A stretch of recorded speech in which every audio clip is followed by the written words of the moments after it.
এগুলো দেখতে যতটা না সুন্দর তার থেকেও বেশি খেতে খুব সুন্দর হয়। মুখে দিলেই একদম মিলিয়ে যাবে, এতটা মুচমুচে এবং নরম। দেখুন হাতে দিলে একদম সঙ্গে সঙ্গে ভেঙে যাচ্ছে। আজকে এই রেসিপিটি আপনাদের সঙ্গে আমি শেয়ার করব। প্রত্যেকটা লেয়ার তেলের মধ্যে দিলেই এভাবেই খুলে যাবে। আজকে আমি যে পদ্ধতিতে বানাবো আপনারা সেই পদ্ধতিতে একবার বাড়িতে তৈরি করে দেখবেন, একদম ফেল হবেন না বন্ধুরা। এবং আমাকে কমেন্ট বক্সে জানাতে একদমই ভুলবেন না। নমস্কার বন্ধুরা, আমি মধুমিতা। বিহারের যে বিখ্যাত খাড়ি বিস্কুট আছে সেই রেসিপিটি আমি আজকে আপনাদের সঙ্গে শেয়ার করব। এখানে আমি নিয়ে নিয়েছি 1 কাপ ময়দা। এটা ওজন হিসাবে দেখতে গেলে 150 গ্রাম। এখানে লাগবে আমার 2 চামচ মতো তেল। একটু ভালোভাবে ময়াম দিয়ে অল্প অল্প জল দিয়ে এটা একটি আমি ডো তৈরি করে নেব। খুব নরম ডো কিন্তু তৈরি করা যাবে না রুটির মতো, আবার খুব শক্তও হবে না, মিডিয়াম সাইজের একটা ডো আমি তৈরি করব।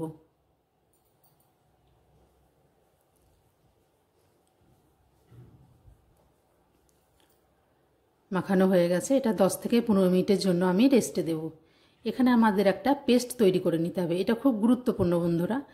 এখানে 2 চামচ আমি ময়দা নিয়েছি, 2 থেকে আড়াই চামচ আপনি আপনার পরিমাণ মতো নিয়ে নেবেন। আর এখানে দিয়ে দেব আমি ঘি। এখানে তেল ব্যবহার করবেন না, ঘিটাই ব্যবহার করবেন।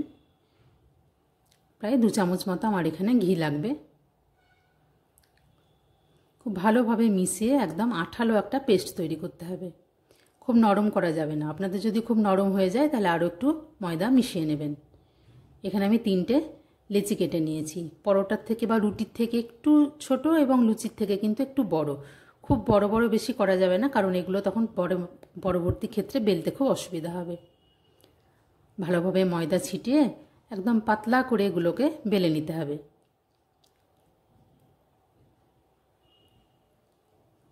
এতটাই পাতলা করতে হবে যেন আমার হাতটা ভালোভাবে দেখা যায়, একদমই এগুলো মোটা করা যাবে না।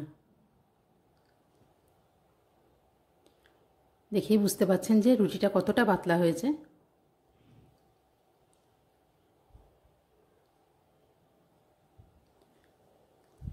এইভাবেই পাতলা করে আমি 3টে রুটিকে বেলে নেব।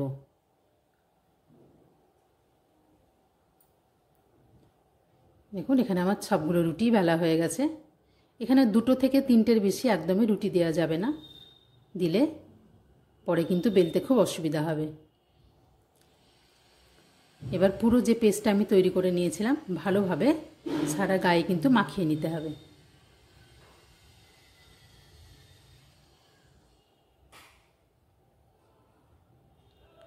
এভাবে চারিদিকে ভালোভাবে ছড়িয়ে নিতে হবে।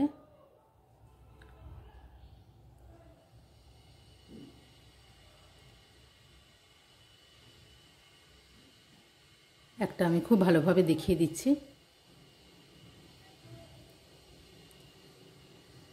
যদি আপনাদের ব্যাটারটা একটু পাতলা হয় তাহলে কিন্তু ওপর থেকে ময়দা ছিটাবেন। আমি একটু ঘন করে নিয়েছি তাই ওপর থেকে কোনো রকম ময়দা দিইনি। এভাবে আমি 3টে লেয়ারকে একসঙ্গে করে নিলাম। আবার ওপর থেকে একটু ভালোভাবে পেস্টটা নিয়ে ভালোভাবে চারিদিকে ছড়িয়ে দেব। এভাবে ভাঁজ করে নিতে হবে এবং প্রত্যেকটা ভাঁজের ওপরেই কিন্তু এই পেস্টটাকে ভালোভাবে ছড়িয়ে দিতে হবে।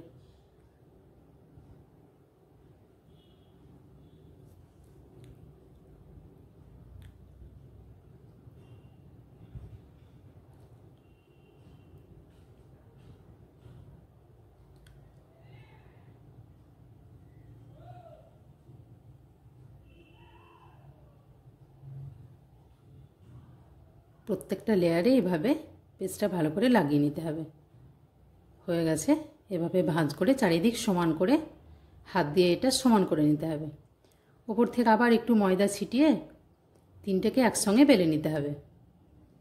খুব বেশি চাপ দেওয়া যাবে না, একটু হালকা হাতে, এটা একদম কিন্তু পাতলা হবে না, একটু মোটা সাইজের এভাবে বেলে নিতে হবে।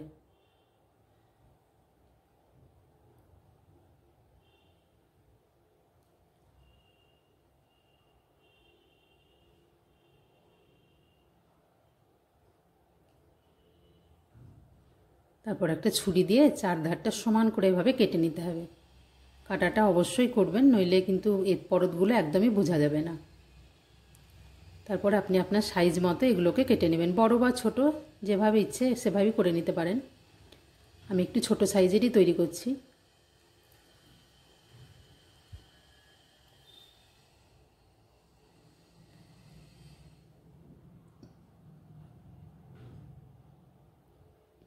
সবগুলোকে একটা প্লেটের মধ্যে তুলে নেব।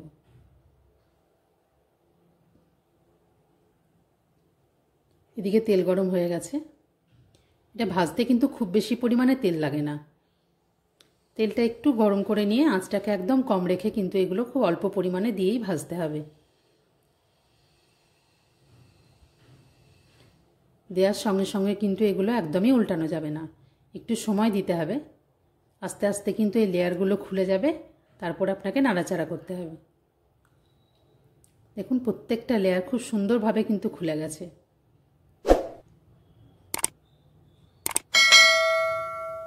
আমার এই রেসিপিটি যদি ভালো লাগে আমার চ্যানেলটিকে সাবস্ক্রাইব করবেন, লাইক শেয়ার কমেন্ট করবেন এবং আমার বেল বাটনটি প্রেস করে আমার পাশে থাকবেন।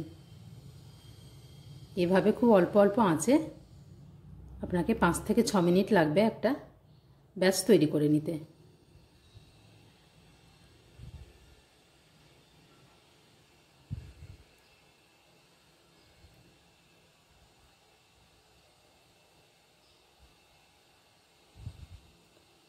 যেহেতু এটা ময়দা দিয়ে বেলা হয়, তা শেষ দিকে তেলটা একটু এভাবে কালো হয়ে যায়, কিন্তু বিস্কুটগুলোর কোনো রঙের পরিবর্তন হয় না বন্ধুরা।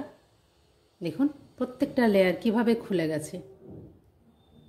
আপনারাও ঠিক এইভাবেই বাড়িতে তৈরি করবেন, একদম আপনাদেরটা এভাবেই পারফেক্ট তৈরি হবে।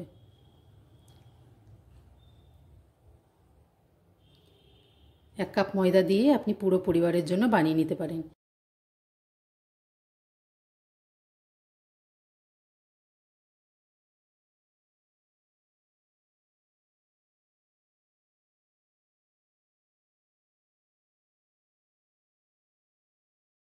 বিস্কুট একবার বানান এবং মাস জুড়ে আপনি সংরক্ষণ করে এগুলোকে খান। চায়ের সঙ্গে বা আপনি এমনিও খেতে পারেন, টিফিন হিসাবে স্ন্যাক্স হিসাবে কিন্তু এগুলো খেতে পারেন।